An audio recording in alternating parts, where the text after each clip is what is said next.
बिस्मिल्लाहिर्रहमानिर्रहीम। अस्सलाम वालेकुम रहमतुल्लाहि व बरकातुहू। सवाल भेजने वाले हैं मोहम्मद तोफैर रिजवी, कराची से इनका तल्लुक है।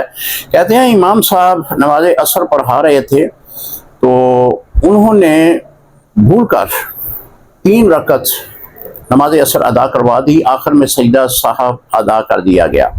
अगले रोज़ नमाजियों ने बताया कि कल की जो नमाज असर आपने अदा की है वो 3 रकत है, तो क्या सईदा साहब से नमाज हो गई है या नमाज को लौटाएंगे?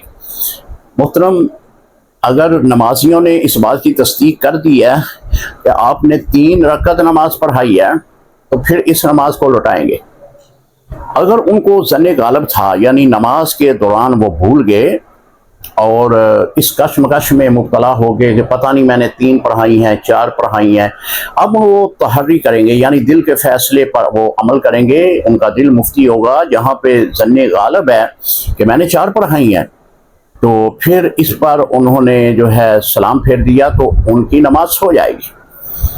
अगरचे उन्होंने 3 पढ़ाई हैं लेकिन ज़न्ने गालिब ये था कि मैंने 4 पढ़ाई हैं, नमाज हो जाएगी। लेकिन अब जो सूरत आप बयान कर रहे हैं इसमें नमाजी हजरात जो हैं वो तस्दीक कर रहे हैं कि आपने 3 पढ़ाई हैं, तो चूंकि 3 रकत नमाज असर नहीं होती, 4 रकत नमाज असर है, तो इस नमाज को लौटाएंगे।